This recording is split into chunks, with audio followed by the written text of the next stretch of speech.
Hello and welcome to episode 109 of Critical Strike. I'm Kyle, and with me, as always, is Josh. Meow. Wait, where the fuck is Josh? Oh, he's watching hockey. With his dick That's out. right. And Bill. Hi.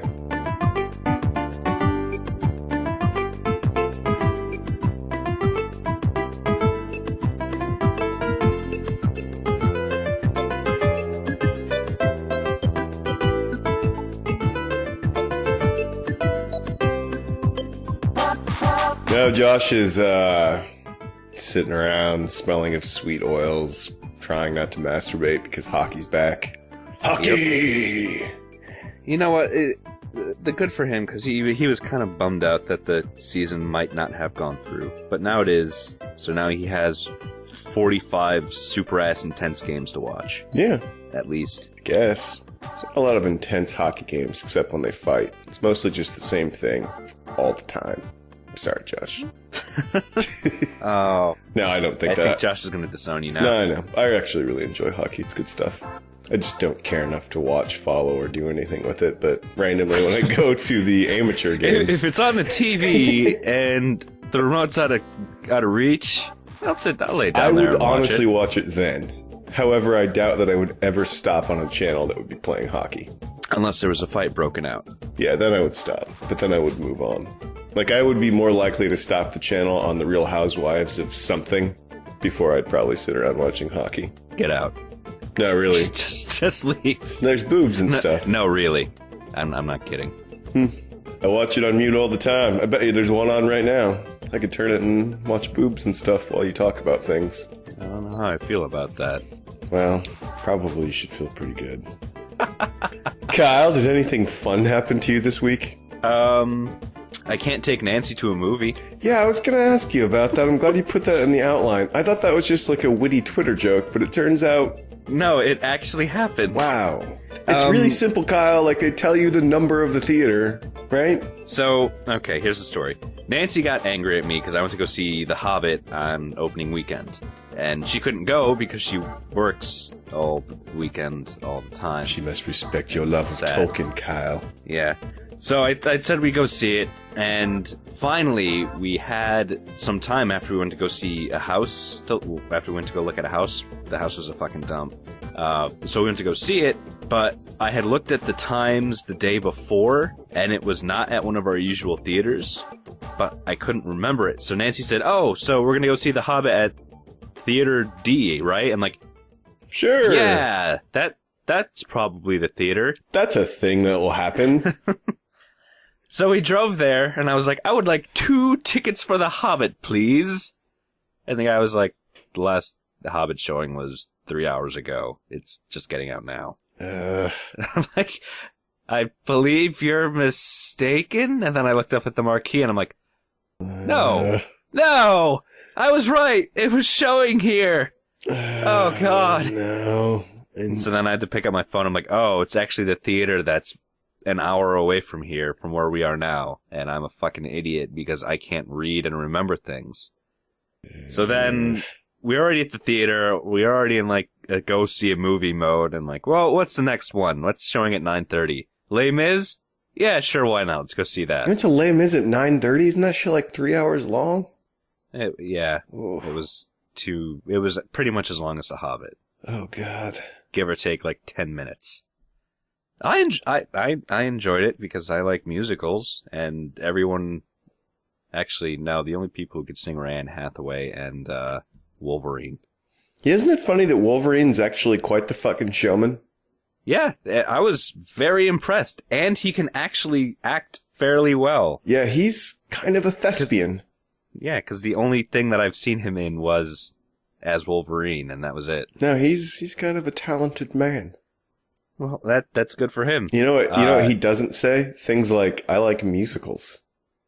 Now, What's that supposed to mean, Josh? I'm just being a dick. Fuck. I had to be Josh for a little bit, right? Yeah.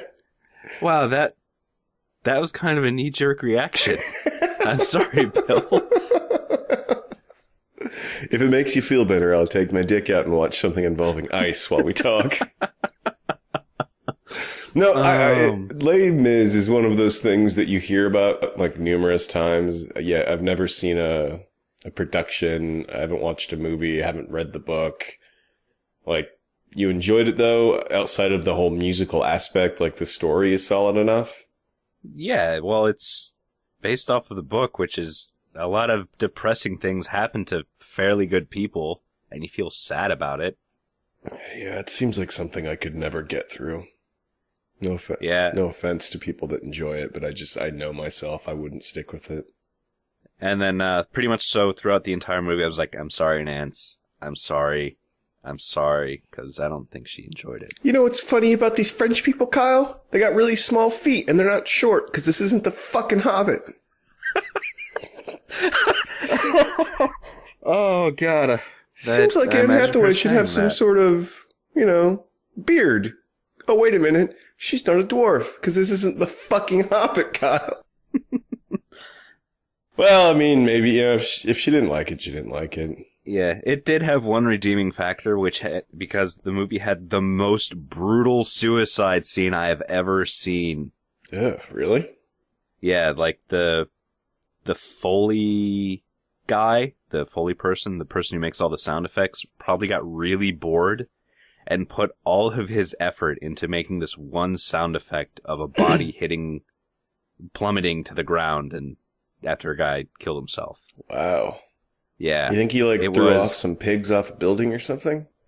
Did that, smashed up some celery and stomped on some chips and threw some filters on there. It was like everyone in the theater just went, oh! Wow. That's pretty dark and bad. Yeah, it happens at the end of the movie, though. I had a sound effect Friday, in fact, yesterday, that was the first in my life. Was it you shitting your pants? No, that would be a much funnier story. We would have brought that up by now. But I've been growing this fucking man beard for, honestly, I think I'm approaching 3 months now. So it's like a fucking beard. And I came around the building into an alley at work, and the wind was blowing real hard. And it turns out I can hear my beard. Oh, you can hear the wind blowing rustling. Yeah, it was amazing. Now I can't cut it. I was thinking about cutting it this weekend, but after knowing that I can hear it, this fucker's around for at least another month of winter. It was really cool, Kyle. I will never be able to do that ever. What do you mean? I can't grow a beard, and two, had I the ability to grow a beard, it would not be allowed. Oh. Nancy likes clean-shaven men. And I'm more than welcome to accommodate that. Is that why you have a fucking blade fetish with your face? Is it like a response to her love of smooth baby skin? I guess partially. I just think shaving with a straight razor is fucking awesome. And horribly slow and dangerous. Because you cut yourself the other day. Well, it's because I was stupid and I was trying to rush, so I was kind of mauled my chin. Yeah. Yeah, not for me, buddy. I'll stick with technology on that one. I know you think it's cool and all, and it is kind of badass. Because I would even take it as far as having one of those leather belts to do that thing, whatever the fuck that does. Is it like a form of... Stropping? Is it like a form of honing? What it does... So, you know how a knife cuts, right? There's microscopic serrations along a blade. Yeah. So even if you have a perfectly, smooth blade, there's actually microscopic shards that saw away at stuff. So when you strop it, you actually bend all those tiny razor sharp edges back into place. So you're not sharpening it, you're just kind of... Yeah, you're honing it. You're putting the blade back where it's supposed to be. Yeah, that's what the stick thing that they do with blades in the kitchen is, Kyle. Yeah. Except the leather is fine enough that it can actually catch the things and put them back where they're supposed to be. You have one of those, don't you? I do. Man. Do you shave with no shirt but still your suspenders? I think that's how you should do it. No, I usually just shave when I have the towel on. Yeah. Because I get out of the shower and shave. Yeah, I don't approve of that, Kyle. Seems like it needs to be a scene from the Gangs of New York every time. What about a mustache? Will they let you get away with a mustache? You don't want to see me in a mustache. Is it all rapey? Is it rapey, Kyle? It would be a rapey mustache if I let it grow out. Maybe later I'll show you the fucking man beard I got going on right now, because it's fucking grizzled. And apparently when that gets this long, because like we're talking at this point, they're a good 1.5 inches, almost 2 inches of facial hair. Like it just grows straight. I didn't realize it did that. It's pretty awesome. I hate you. My brother can grow a beard. He's losing his hair, but he can grow a beard. Yeah, I'm thinking I'm actually going to trim up the sides and start drawing everything to a point in the chin like a biker. I just need like an intimidation factor throughout the rest of winter. Oh, you're going to have one of those fucking ugly-ass chin straps? No, I'm just going to taper it so that it comes to a point. Oh, okay. Just ever so slightly grooming it so that it's not just one massive build of hair, that it just kind of is a bit more angular, we'll say. You should just let it go fucking crazy and then just braid it. No, but it is at the point on the chin that I can grab it with a fist, and I could put a rubber band around it. It's getting there, Kyle. And it makes noise now. Now it's like its own thing. Sorry, Josh. Oh, so there's another 15 minutes.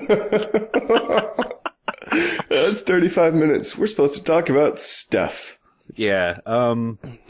Yeah. Video games. Do you want me to go first, since Josh always makes you go first, or do you like that spearheading of the podcast? Well, I'll go first. I'll talk about Walking Dead since you've played it. Okay. And then okay. So, hey, Josh gifted... No, just being Josh. Go ahead. Okay. Josh gifted me The Walking Dead, and I called him an asshole. But anyway, So he gifted it to me, and I played it, and I have only been able to play episode 1 because I'm kind of scared to play the other episodes. Really?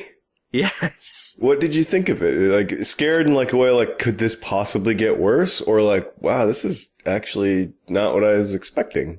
Well, it's...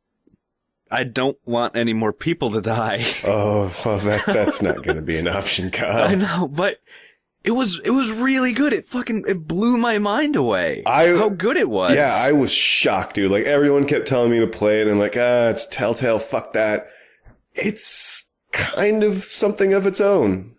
Like, I want them to take this and keep going further with this type of stuff. Because it's good.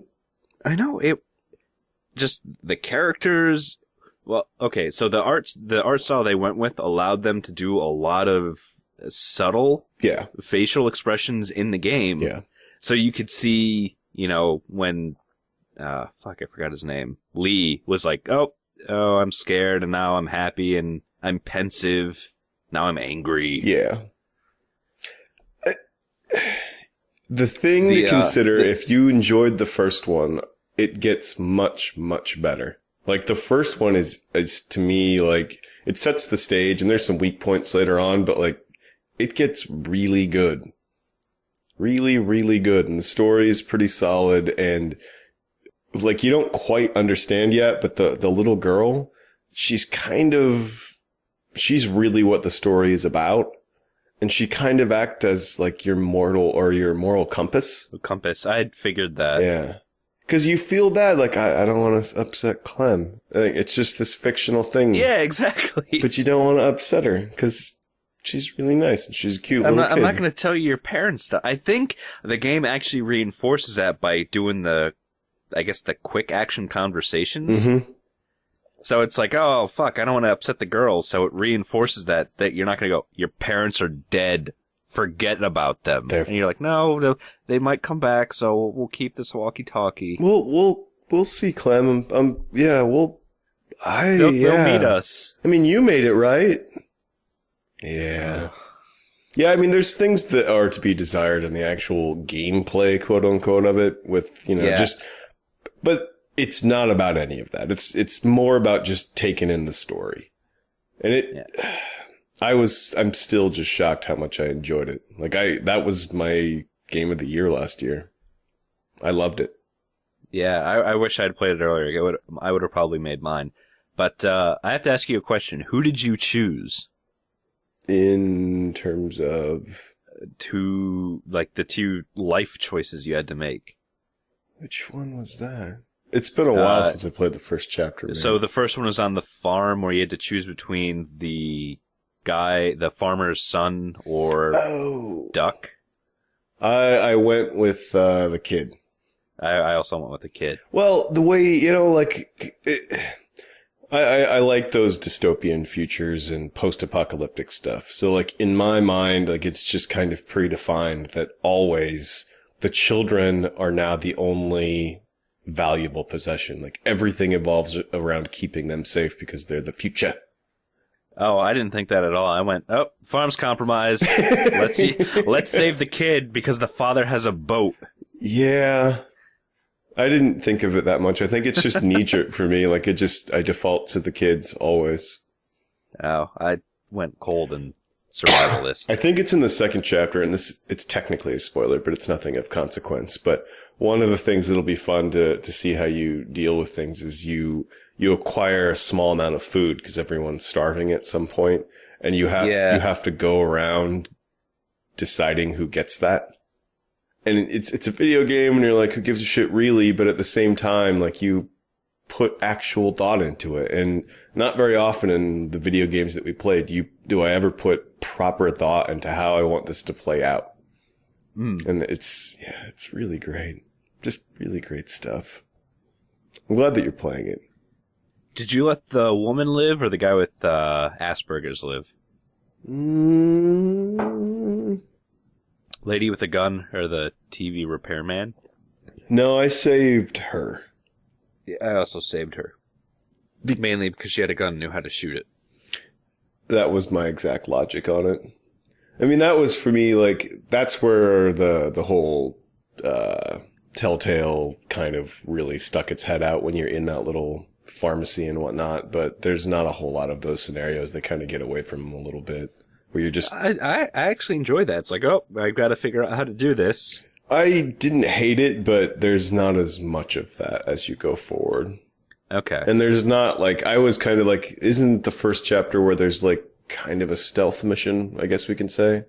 Yeah. In the motel when you're trying to rescue the lady. Yeah, I was nervous they were going to do a bunch of that, and there's not.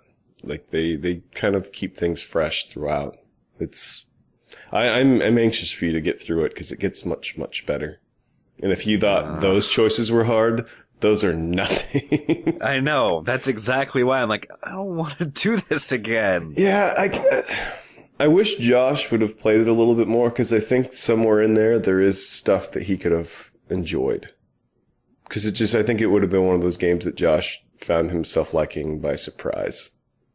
Yeah. As you get farther into it and inevitably finish it, which is at this point, if you like the first one, it's impossible for you not. We'll have a conversation about, like the way that BioWare has just fallen apart and became this other thing now. Like, I like that this type of storytelling can exist, and I like to think that they're going to do cool things with it. Yeah. It's kind of seeing how many different endings there might be based on people's disposition towards you or how much, like, where things will go. Because every time you do something good, it's like, Clem noticed that you were worried about her safety. Yeah. you showed what's his face? Lenny? It's Lenny. I don't know that guy's name. No, it's Lenny. You showed Lenny that you cared about Duck. Yeah.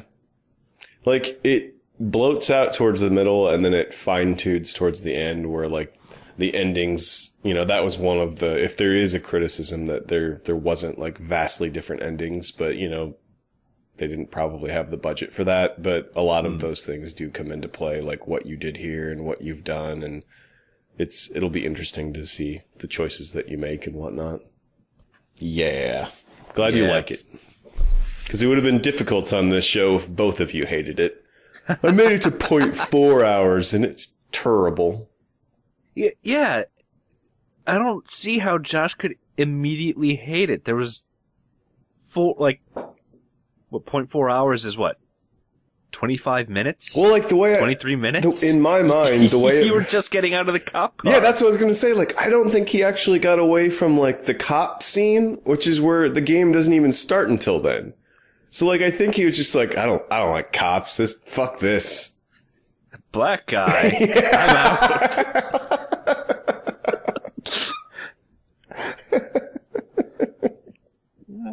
Yeah, I don't know. Because he made 0.3 hours. I don't think he made it out of that. So, too bad, Josh, because you missed what was cool.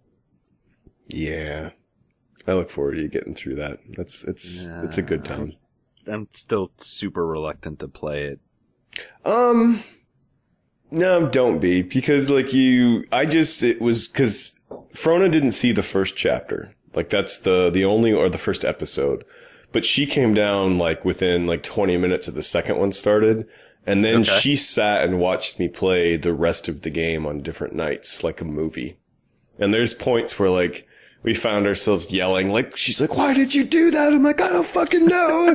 It happened too fast. I don't know. And, you know, those are the things that going forward in the games, and as we move into a new generation of games and consoles and computers, like, I want more stuff like this, because she was engaged in watching it, and at points just as sad as I was, because I actually, strangely enough, had an emotional tie to this game.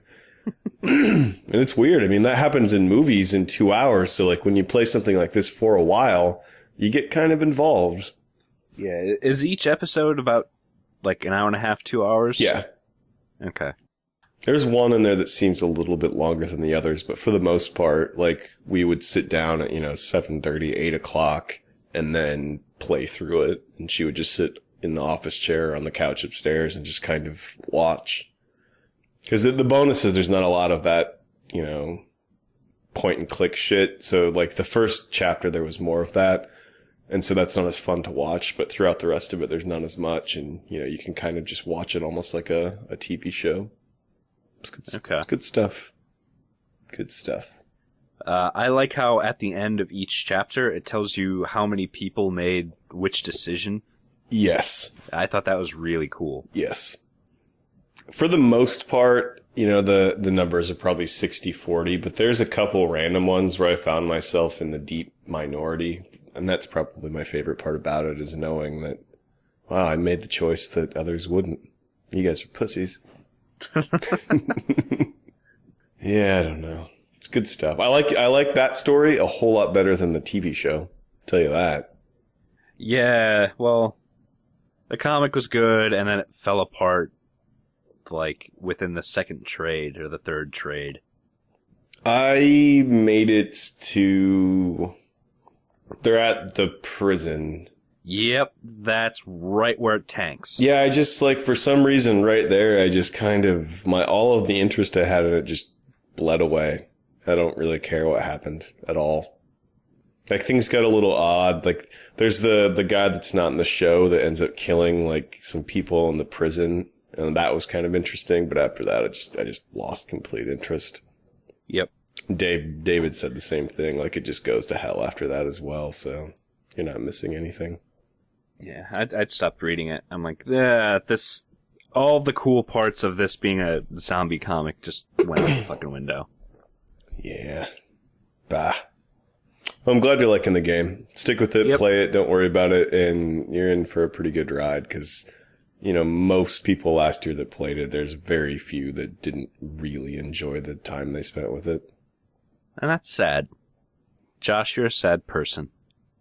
Yeah, you kind of are, buddy. 0.3 hours. It's really sad. You didn't even kill the cop that you apparently didn't like. Spoiler.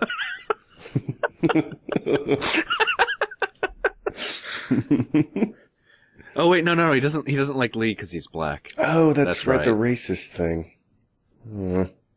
Oh, maybe he's a typical self-hating white person? Possibly.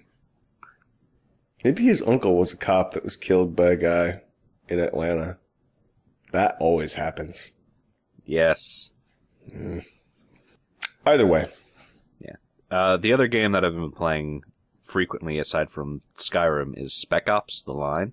I, too, have been playing that. And that is, An interesting game. Interesting is the exact thing I would have said. It's, Because at points, it's like a really generic shooter. Yeah. With that sand thing. But then it just shows, oh, here are the results of you murdering all these people. Look, you didn't shoot that guy in the head? Now he's lying there, gasping his dying breath. Oh, you used white, phosphorus. Was it white phosphorus on a bunch of people? There they are. Oh, half their faces are melted off and they're stumbling around. Look at what you did. And I'm just like, I don't think I like this game anymore. Yeah, the white phosphorus scene, you know, and I get what they're going for, but it would have been done better if it wasn't so clear that this is what I'm going to do. Like, they made it seem really bad that it happened to civilians, but I'm not supposed to give two shits about the soldiers? I just did the same thing to all of them, and you're just kind of like, let's just keep going. Yeah. It would have been neater if it would have been a smaller pocket of them, and you did like a motor to just try and clear it out so you could get through, and then everyone's like, oh, fuck. Yep. You know, something like that. But still, I don't feel good when I play this game. Either do I. And the other thing, too, is that they make those try to make those emotional ties there. However, like, I've killed a lot of people already. Yeah. A lot of dudes. How many fucking people are in the 33rd Division? 33rd... What is that? What are they in? The 33rd Brigade? I don't know. The 33rd is all like... The regiment. They're probably in the 33rd Regiment. But I killed a lot of dudes already, and now I'm supposed to give a fuck? Like, really? I just killed like 60 people on the way here. In the sand. And most of them headshots. Yeah. They came off like cork bottles. Boop. Yeah, I like that, you know, it is just a generic shooter, but it does allow me to make those shots and they go down quicker. It does feel more like it would probably feel. Yeah, it's really easy to kill people in this game. It's just like, oh, 2 shots, bloop, bloop, you're done. Next guy, 2 shots, dead. Yeah. And, you know, that's how it's supposed to be, and I like those type of realisms, I guess, in a game where you're killing people for no real reason. But that's kind of the thing that I haven't quite wrapped my brain around is, why am I doing this? I've been trying to figure that out too. Have you beaten the game yet? No, because here's the pisser, is that earlier today I came down here to try and finish this thing, and my game save's fucked. Like it sucks. I started up, and it locks up, and it's right after the water trucks wreck. Like, so, like, I get up, and I'm all, my sleeves are burned off. Like, that's all the farther I am. But, I haven't figured out really why I'm doing this. So, like, in prep to play this game, I made it through Heart of Darkness, which was rough. And I went, and last weekend when I was sick, I watched Apocalypse Now Redux for like 3 fucking hours. I liked Apocalypse Now. Yeah, well, this is the Redux, so it's even longer. Ooh. But at the core, the coolest part of the story is the guy that only consists of the last 10%, right? Really? In the book, even less, but in the movie, like, it's, you want the story to be about that guy, but it's not. It's about the travel to get there and whatnot. Yeah. So I was all geared up for this. But in both the book and Apocalypse Now, it's very clear that my goal is to take this guy down by whatever means necessary. And in this game, that doesn't seem to be the point while they're in there. They're in there looking for survivors, right? Yeah, well, the point of Heart of Darkness is he isn't there to kill him. Yeah. He's there to rescue him. Yeah. Because he's sick. Because they don't quite know what's going on, and you just start hearing these little bit of rumors and whatnot. And in this, I don't think that's the case. Like, you know the guy's there, but you don't know how fucked up things are until you get there. Which I guess is somewhat similar, but not really. So I'm just tromping around Dubai, immediately killing everyone. Like, why wouldn't you try and communicate with these soldiers? You know what I mean? Well, I think they tried in like the very beginning, and they're just like, oh, we're getting shot at, kill them, or I think they came in and they saw the soldiers murdering civilians and they started shooting, something like that. Yeah, like, all I keep thinking when I'm playing this is that how much better of a game it would have been if it was more of like a stealth game.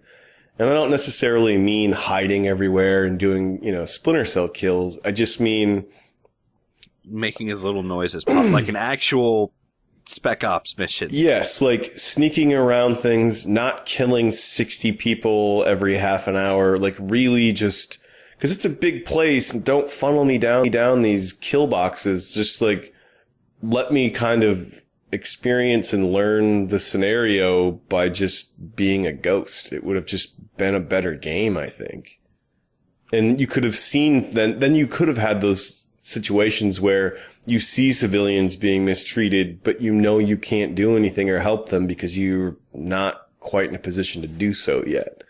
I don't know. Because it's just, like, there's the one level where you're in, like, I don't remember. It's like almost like a mall where there's a bunch of levels and you're working your way down and you kill. Oh, yeah, the hotel. Yeah, you kill like 50 people in no time.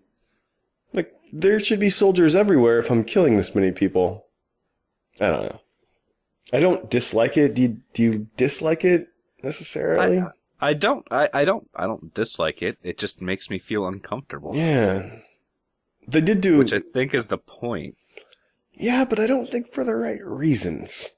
Does that sound bad? Like, the one scene that I felt bad was right, with the white phosphorus, where the guy's like, oh, we're trying to help them. And his face is melting off, and you're like, oh, fuck. You're it's like, all blacked and, there's blood coming out of the cracks in his face. Yeah, that was really well done. And if, I had spent the last half an hour sneaking around and slowly making my way and then some shit happened badly, that would have been much more powerful. I don't know. The whole thing, it's just a weird experience. Probably gonna have to replay some stuff in order to get a game save that works, but I plan on continuing, I guess. Like, how far are you? Chapter 10. Yeah, I don't know what that means. It's right after you realize Kurtz is alive. The general, I think his name is Kurtz. Yeah. Or that's the guy in the story. I'm mixing it up. It doesn't matter. We talked about both of them. Or is that... Kurtz is also in Apocalypse Now, too. Yeah. I just found out the general's alive, and he's actually the mastermind behind it, and he gave me the choice I had to make whether to kill the thief or the soldier who accidentally murdered all the thief's family. Oh, yeah. See, that was a little forced, but I like things like that. Did you kill one of them? I killed the soldier. He needs to know. I just murdered the snipers. Oh, you could do that? Yeah. Yeah, I like sending the message that I'm killing your men, and then I'm going to kill you. That was my thought. As I stared at them, I was like, nope, soldier's going down. He murdered his family. The other guy may have stole water, and in your fucking weird society, maybe that's a pretty bad thing, but this guy killed the guy's family for no fucking reason. Yeah. He dies. Yeah. I mean, I guess things like that are, that's the kind of stuff that would be better if you weren't killing 50 dudes every half an hour. It's like, you walk 2 minutes, and then you're bogged down for 15 minutes while you murder wave after wave of guys. Mm-hmm. And it would have been better, too, if you would have had some sort of, like, if there would have been, like, a resistance cell that maybe you kind of fell into, and they kind of... Well, there sort of is with the CIA. Yeah. But, like, the culture of the Middle East is pretty thick, and you could have had them be, like, some sort of, like shadow warriors tromping around the city, not making a sound and that kind of stuff. And I think it would have been a better game. I don't know. There's one thing that does really piss me off about the combat. The fucking soldiers in the armor. The what? Like the heavies. Oh, yeah. I save sticky grenades for those cunts. It's like you took 5 sniper rifle shots into the face. Yeah. I blew off your helmet. You should be dead. Yeah. That's part of that where they're still just trying to be a generic shooter to sell copies. Yep. Because I remember the lead up to this game and listening to some of the interviews, and it's just not what I was expecting. But I don't like, I think this game is one of those love it or you hate it games. Hate it. And I think I'm closer to liking it than I am to disliking it, I guess. But I think if you're going in kind of expecting a Call of Duty game, it's very clear why you don't like it. Because it's not. But it tries to be, sort of. I don't know. I just keep expecting where I have to drive a tank for a while, to just pop in there. Oh, I think that's why they did that over the head, you're shelling the dudes. It was making fun of Call of Duty 4. Or at least it was showing, because isn't there, like, in Call of Duty 4, there's that mission where you're in that bomber, you're killing the terrorists. Oh, yeah. Yeah, maybe. One of the coolest things about it is I snapped a screenshot and it crashed, so I didn't post it to Steam because I don't have the brains to figure out how to get that back through on there and whatnot. But when you are dropping the white phosphorus on them and you're looking at the computer screen and you have a reflection of your own face. Yes, that is awesome. That is really powerful stuff. Like, that's probably my favorite part about the game. That was really, really well done. It added a certain level of story to it. Like, yeah. You're seeing Look at what you're doing. Look at it. I don't know. As long as I can get the game save going again, I don't have to completely restart. I'll finish it, but if I have to restart, I think I'm just I'm out. Can I send you mine? I don't know. It just keeps failing at the same point when I start it, so I'm assuming it's the game save. I don't know.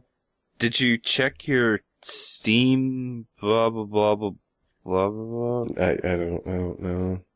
You can check if the game's fucked or not if you right click and check the game cache, I think. Something like that. Really? That could be it. Yeah. I will do that. And if not, maybe it's one of those things. I need to order a new video card here very shortly. And maybe it'll just work better when that happens, similar to Sleeping Dogs that I can't play either.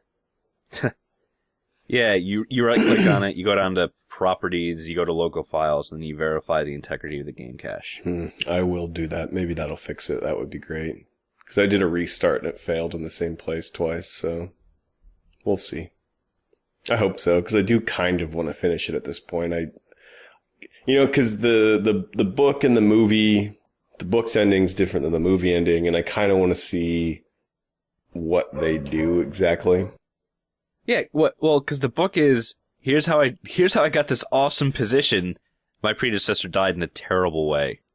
Yeah, because I guess that speaks to one of the problems with the game is that I don't, again, really know what's going on. So, is he a bad guy? Like, I don't really even know what he's doing. He's just stayed there. Does that make him a bad guy? Like, yeah, I don't know. I don't know. We'll see. I think the end will either make or break the game, as shitty as that is. And I think there's a couple options for the ending as well, so that could help. But I don't know. Like, I'd like it ending with you talking to his wife, making some shit up or something. But I don't think that's going to happen. Bah. His last words were of you. Oh God, I feel terrible for saying that. He spoke of your love. No, he didn't. Oh, bollocks. That's about it for you, eh? Yes. Sweet. Insert hockey music.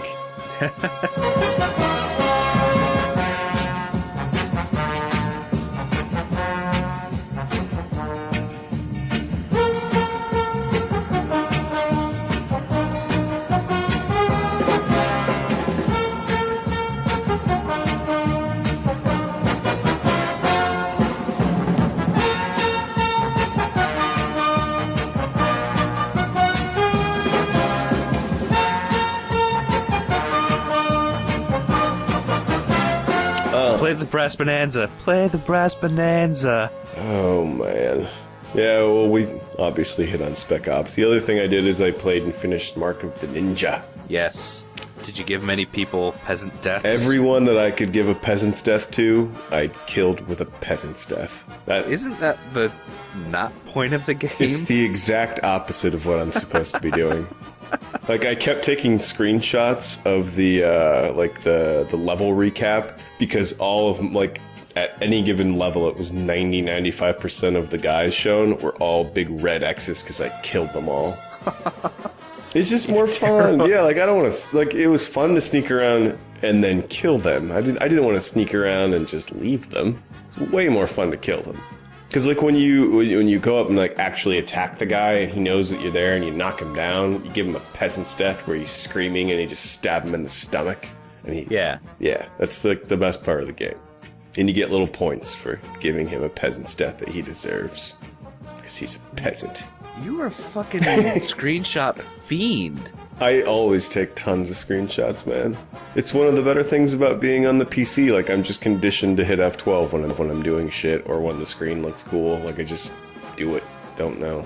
Yeah, but Mark of the Ninja, I don't know if it would have made my Game of the Year list. I don't think, it's just a little arcade game, and I would have a hard time saying that, a mobile game or an arcade game is better than something a team of men spent 2 years building. I don't think I can beat that guy, but it is a hell of a lot of fun. And it was the better stealth game I've played in a while, even though I didn't really play it the way I was supposed to. And I have no idea what was happening. Like, most of the time I didn't even play it with sound. I watched movies while I played it. And so, like, at the end of the game, you're supposed to make this choice between two things. And because I wasn't in any way hearing anything they had to say, what I thought I was choosing was actually the opposite. And I had the bad ending. Yeah. But, oh well. It's fun. I got it for like $7. It was just fun. I got to go around as a ninja and just mess stuff up. It was a good time. It's a hell of a lot more fun crawling through the air ducts of this game than it was in Deus Ex, I'll tell you that. You leave Deus Ex alone. Yeah, it was a good game. Yeah, I sneak in that dickhead comment. Yeah, I don't know. The story, some other ninjas or someone wronged you or the head of your ninja crew wronged you. I don't fucking know what was going on. I literally didn't pay a moment's attention to any of that. But if like you can score it cheap, it's something that's just fun to play on like a Saturday afternoon. And you could be all, stealthy and not kill people. But I encourage people to not play that way. Sneak around, set up your traps, and then murder away. Yeah. Not a ton to say about it, though. I'm sorry. Oh, you did talk about it a lot, I think. Last time? Maybe. I don't know. Yeah, if anybody has a connection with me on Steam, you can go through my screenshots of it, and you can see some of the level ends where it shows just how much I totally didn't play it the way they wanted to, but I kind of hope there's another one. These are the guys that did Shank. I didn't care for Shank, but there was a sequel to that, so I would enjoy a sequel to this game. Like, I think it would be really, really fun if they could find a way to make some co-op levels where you and another ninja are working together. I think that could be a shit ton of fun. Because, like, I would be playing with Josh, and we'd be setting all this stuff up, and then I would totally wreck it, and hell would break loose, and then you spend 5 minutes meticulously planning your moves, and you're just like, oh, fuck you. Looks like you gotta dole out some peasant deaths, Joshy. That kind of thing. Could be a lot of fun. Other than that, that's pretty much it. I'm at the point now where I have to decide if I want to start Hitman or if I want to start Dishonored. Seems like Dishonored might be the way to go. Go Dishonored. It's short and sweet. Yeah, and since you've played it and Josh is playing it, maybe by the next time, if there's not a hockey game on, maybe he'll be here and then we'll discuss things. Although it would be really fun if I played it 0.3 hours and didn't play anymore. But that's 0.3 hours. I don't even think you've gotten any powers yet. Probably not. You're just finishing up now she just gets stabbed in the stomach. Now she's dead. Now you get blamed for the murder for no real reason. Well, you're wearing a mask, aren't you? No, not at that point. Oh. That's before you get dishonored. Well, that's disappointing. I suppose the other thing that I'm almost done with Dune. Very close. Really? Yeah, I'm very close to the end of Dune. Do you still hate it? No. I don't think it's, I guess I can see why it's, held at such high esteem as like the classic and all of that, I suppose. I don't love it as much as I kind of anticipated going into it, but it's okay. Are you actually reading it, or are you listening to an audiobook? No, this is audio, which makes it much more tolerable because there's multiple actors and they're British. I don't think I would have made it if I wouldn't have been going the audio route, because there is some goddamn boring sections, mate. Really boring. Here's this primer on intergalactic trade and travel. Yeah. Like, I'm just like, oh, give me with the minutia. Oh, Let me God. drink it. Well, those are the spots where I can just kind of zone out and not completely pay attention, where I would just be skimming pages anyway until it got back to what I wanted to see or wanted to read. Like, that's how I got through the first Song of Fire and Ice book. Because I can't read his books, man. I just start skimming, like, I want to get back to a spot that's interesting. And then you start skimming and you're like, fuck this chapter. And then I'm like, where's the next imp chapter? Yeah. That's 200 pages from now. Fuck this. Oh, man. And later on in the books, he just goes off and off and off, and nothing really happens. Yeah, fuck that. Except in the last few pages, then a whole bunch of shit happens. Yeah, you and Steve both have somehow had the wherewithal to get through that. I don't know how. It's fucking dreadful. Every time on Reddit and I see I am the guy that says, no, don't read those books because they're goddamn terrible. They're just terrible. I don't know. Book 5 especially was 900 and some odd pages of nothing. God. Followed by 50 pages of the biggest reveals ever. Yeah, I'm just gonna watch the show. I haven't watched the second season yet. I think it's almost out on Blu-ray, and I'm just gonna do that and then maybe get HBO for the month and a half, 2 months that it's on TV. I just can't do it. I don't know where I'm going to go next. I've got a list of books that I could tackle. I don't know where I'm going to go next. I don't think I'm going to stick with that Shadow and Claw. I'm really bored to tears, Kyle. Oh, okay.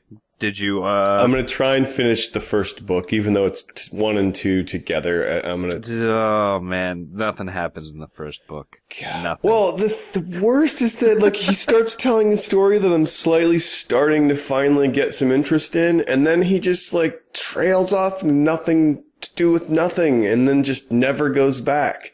Like, he starts talking with the two guys that he meets in that inn, like the big giant guy and the other guy. And you start thinking that it's going to be interesting, and then they're just gone. You just there's a lot of crazy shit that happens with those two guys later on in the series. That's Bar. So those come back in other books? Yes. Oh, sweet Jesus. So basically they were there to set them up for other books? Yes. Oh, fuck that. Not gonna happen. God, what was that guy's name?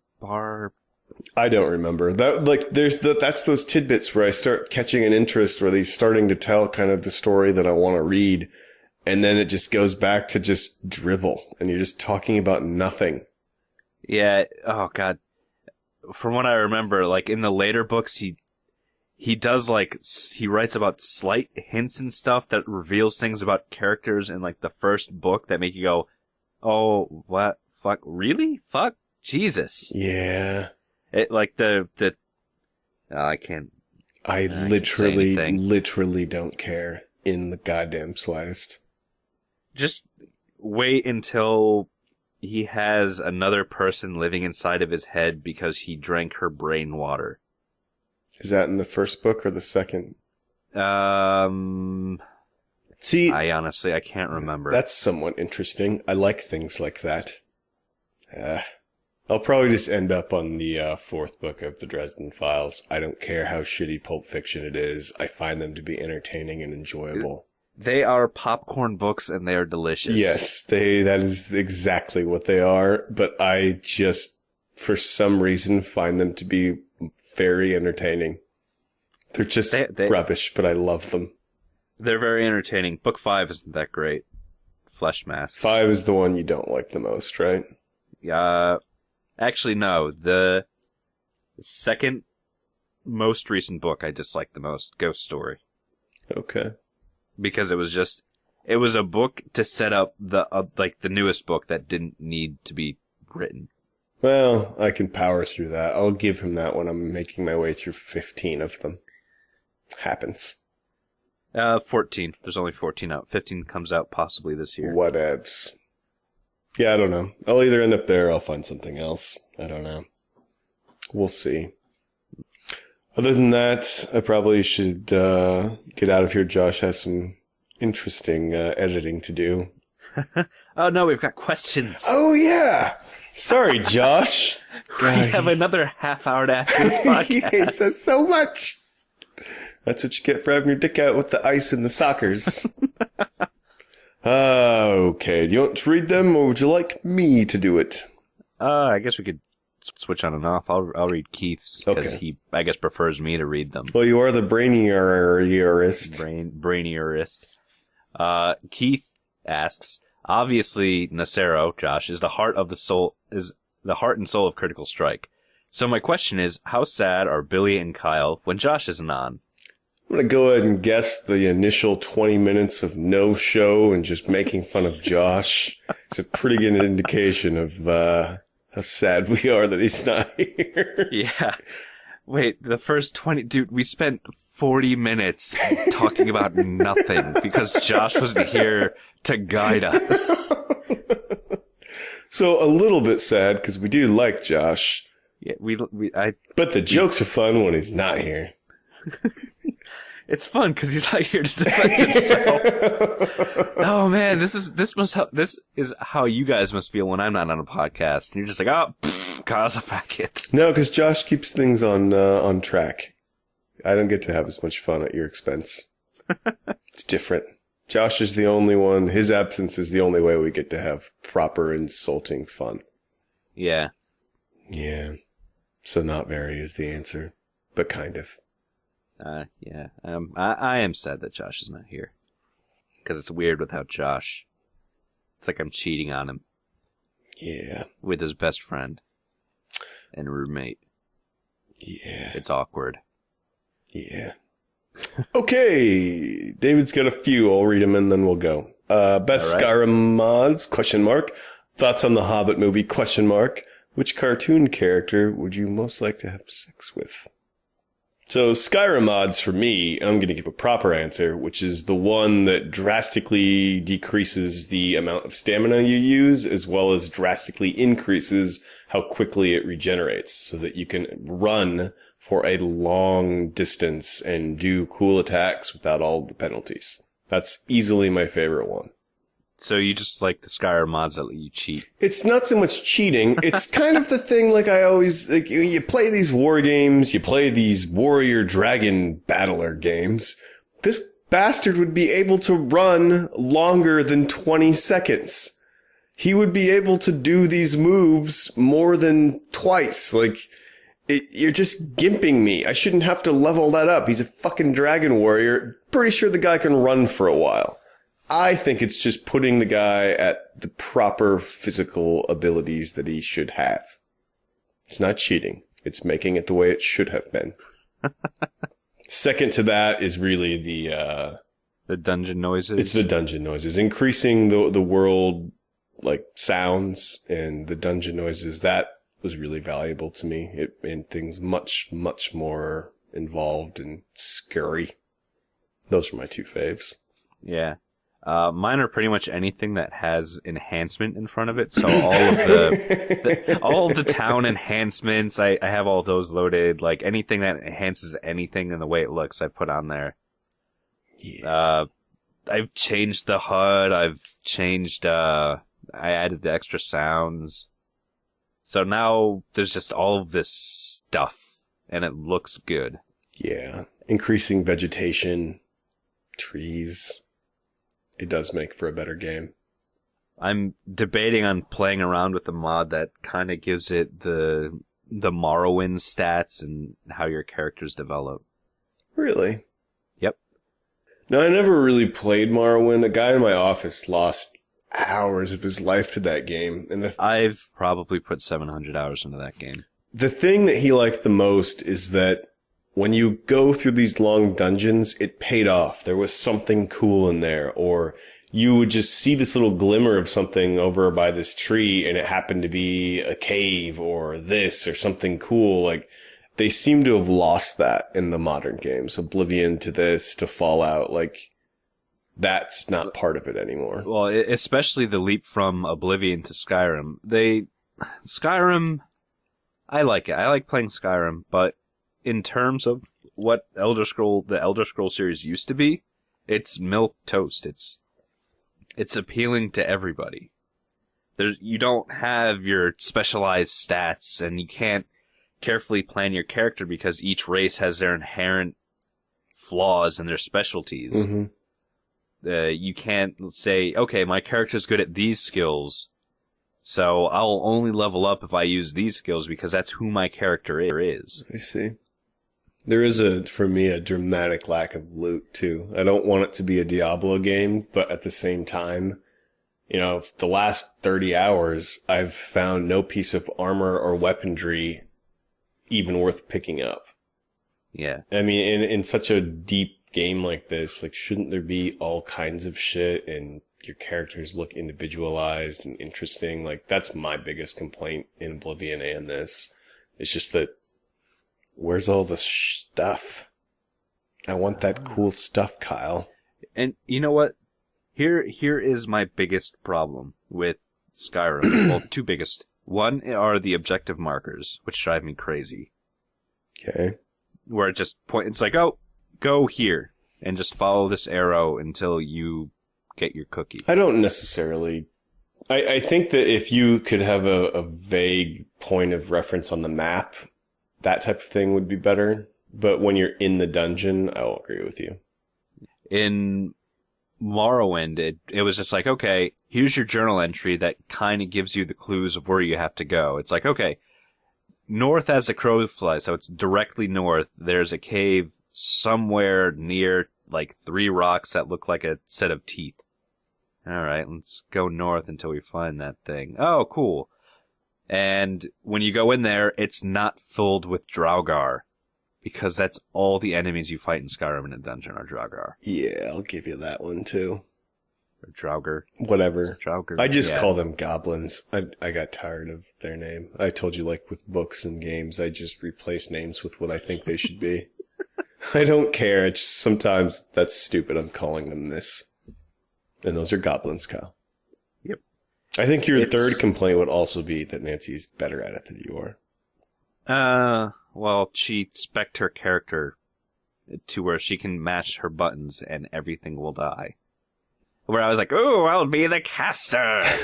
But your spells don't really do shit. No.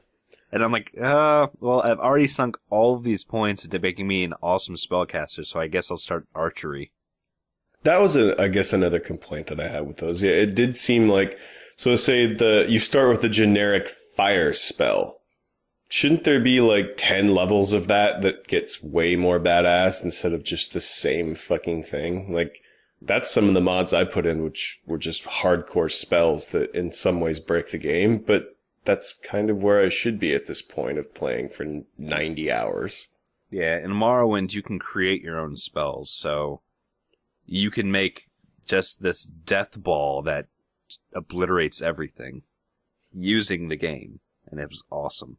Yeah, I wish that I would have played Morrowind back when it was then. When it's still... You could play it. You could play it right now and throw in fancy textures. No, but it's still shitty. It feels... I can't go back, Kyle. It's like when I see, like, Baldur's Gate on Steam. It's like, oh, that's neat. Not gonna happen.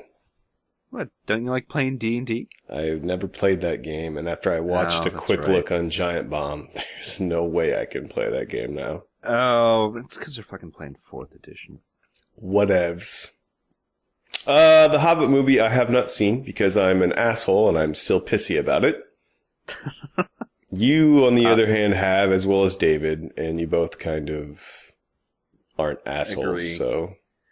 Well, I'm pissed that it's 3 movies. I understand the people's complaints why it's different from the Lord of the Rings movies, because The Hobbit's different from the Lord of the Rings movies, and the people who say that are assholes and stupid. That is a pretty stupid thing to say. But it It would be a good movie if there just wasn't so much bullshit in there. Yeah. I enjoyed it. It was a fun movie to go see, but when you compare it to the books, it's just like, oh, like, here's Gandalf, and he's walking off instead of just Gandalf disappearing and showing up when he's in need. Wizards do as they do. Yes, they do. Well, let me ask you this, because my good friend Duffy went and saw it, and he's at our level of Lord of the Rings love, like, he's read the Silmarillion multiple times. Okay. So, his main complaint with the movie was, so, the Lord of the Rings movies, you see these orcs and whatnot, and you know they're just men dressed up in makeup running around a field. But you make peace with that because you know that's kind of how it would look. They would just look like weird dudes running around a field. And his complaint with The Hobbit is that they rely way too much on the CGI and that they removed some of that realism that was kind of charming about it. Yes, I can see. Well, there's a certain character, I don't remember which one it was, that he was very upset about. And I think part of it was the wolves too. Like they changed how those worked, and there was another character he was pissy that it was CGI. Don't know. Maybe the Goblin King. Maybe. But I can see why he did CG, because he wanted the goblins to look a certain way and to differentiate them from the orcs. Yeah. My main concern was that there were fucking goblins running around in the daylight again. That does chap your ass, doesn't it? It does. It is kind of a breach of etiquette. Because that's why the Uruk-hai were so fucking awesome, because they could just walk around in daylight without nothing bad happening to them. Yes. And the people that haven't read the book, well, you can't really be a big Lord of the Rings fan without reading the books. I'm sorry, I'm going to be that guy. But that's how it is. I'll agree with you. Yeah. So you don't quite get why. Yeah, like in the movie, they were badass because they were bigger and could battle better, I suppose you could say. Yeah, but they were smarter and could fight better. Yeah, but in the books, like, that was some shit that they're running around right now. Oh, they have insane stamina, and they're just in the daylight. Yeah. Plus, I don't remember if it's in the books or if it was the Silmarillion where they really dig into how all of the came about and the goblins and orcs and all of that. That may be Silmarillion shit, which is... That's a Silmarillion. It's really nerdy stuff, but it just... Knowing that Saruman made those, it was cool. Yeah. Yeah. Which cartoon character would we most like to have sex with? This is in direct reference to us finding out that any cartoon character ever that you can pretty much think of that happens to be female, typing her into the internet with a following word of porn, sex, or something, really shows you how dark the internet actually is. You didn't know that? Dude, it's Rule 34. Yeah, but not like... I just didn't think, like, Chip and Dale cartoons would have gross, horrible porno. Like... There's gross porno of The Little Mermaid. Like, literally gross, where they're tearing her arms off. Or she's getting eaten, and that's porn. Jesus Christ. And do you know how I know that? Because that was on a client's hard drive. Really? Yes. Why the fuck would you save that? It was in the cache, and he had formatted his hard drive. Oh my god. I don't know if I would have a cartoon that I would want to have sex with. I don't know. I'm sure there's something that I'm just not thinking of, but, you know, I don't know. I haven't thought about it. Yeah. I mean, there's easy answers like Lois Griffin or Jessica Rabbit, but yeah, I don't know. I don't. I got it. Helen Parr, missing the Elastigirl from The Incredibles. I think that would be entertaining. I will admit to some of those same thoughts, sir. Well, how could you not? You're a dude, you know? It would be interesting. Yeah. As long as she doesn't smell like rubber condoms. Oh. David also asked, you must have thrown that in, when does Asura's Wrath get good? I just got Diablo 3'd. I didn't throw that in there. Wait. What? Yeah. How? I wonder how long he's been playing it. I don't know. Well, I don't know if he's quite the anime fan that you two are, and I was surprised that I liked it as much as I did, but I know he didn't like the first chapter, and I was like, no, you got to get out of that to where, you know, your wife dies or whatever. That's when things get, you know, that's when the game properly starts, we'll say. Yeah, when you're fighting your equals, when he's fighting his peers, that's when the game's awesome. Yeah. So I don't know how far he is. I don't know what Diablo 3 would mean because it doesn't have any kind of bullshit online. Oh, maybe it's because it got hyped. He got caught up in the hype and he bought it. Oh, that could be. Well, if you're not liking it by whatever point you're at, I'm going to guess it's not your cup of tea. I, on the other hand, loved pretty much every second of it. Yeah. Jesus. That's a fucking awesome game. Yeah. Yeah, I don't know. I was thinking of doing what Chia did and just watch the videos on YouTube of a playthrough. Just because it was just so fucking over the top. I kind of want to see the proper DLC endings as well. Wait, the one you have to unlock? Well, there's one you have to unlock, but I think like the actual endings are DLC. Yep. What? Yeah, that's that Capcom nonsense. Maybe I will have to YouTube it then. But the way I kind of made peace with that is I didn't see this game ever actually having an ending. Like most anime, they just kind of go and can stop. Yeah, like I whatever that ends up being, it's not going to affect my story in the slightest. I was happy with where it ended, even though the spider told me I didn't quite see it all. Ew, if you want to see what really happens. Yeah, because I was pretty close to being able to just get that, but I think I was like 2 chapter replays, and I was like, I don't want to go back and replay that. I like just seeing it that time. That was good enough. Yeah, for me. I think I was 2 away, and I tried doing it once. I was like, fuck it, it's not worth the effort. I'll look it up on YouTube. Exactly. Then I never did. Maybe I will do that tonight instead of starting Dishonored. I'm just gonna watch that game. Well, we've probably sufficiently angered Josh at this point, and I would be amazed if anyone's still possibly listening at this point. This was an interesting one without being shepherded into the correct form. Yeah. Well, Kyle, do you want to tell them how they can get a hold of us? I would love to. You can contact us via Twitter like David and Keith did. You can shoot us a message. You can contact Josh at Nastro, myself at KR Jumond, or Bill at Billy Bill Black, and the podcast at Critical Strike. You can leave us a voicemail. Someone leave us a voicemail, please, at 909-C-STRIKE or 909-278-7453. I only ask that because then Josh has to do additional editing. Yeah! I also want that to happen now. Or you can shoot us an email at cstrikepodcast@gmail.com. I'm going to make Frona call in voicemail, but like with the phone in like a bucket, so that it just is echoey and shitty, and just Josh you could just hear his eye twitching over the internet. Fuck Bill, damn it. Must use. Yeah. Other than that, hit up Platform Nation. Plenty of good podcasts and shows. I've been slacking on my podcast listening for a little while now, but some of you people like them. Yeah. That's about it. We should get out of here because Josh is going to be so angry. All right. Everyone have fun. In 2 weeks, we'll be back and have to make a bunch of apologies to Josh and shit, probably.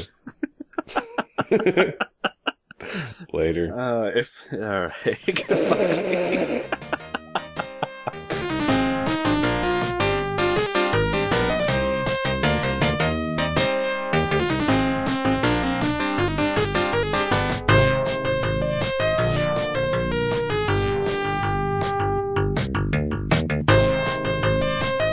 I'm positive his dick's out right now. Like, it's just like he's been oiling it, getting it ready for the thrashing it's going to take all day. Yeah. Yeah. He was sitting in a bathtub of, like, baby oil, just like, oh, gotta get ready.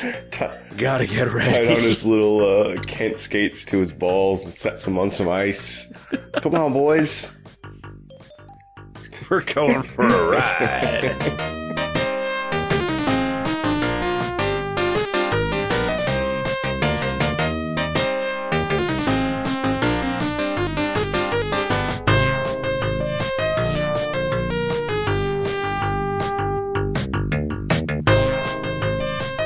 When is your team playing? I have no idea. I expect Josh to tell me these things when he's angry at me for not knowing. Your fucking team's playing. Did you watch? I don't watch. No, because you're a faggot. Oh, Josh, easy. Go fuck your face, Bill. It's hockey a national time. fucking treasure. Why aren't you watching? Do you know what they had to sacrifice to play?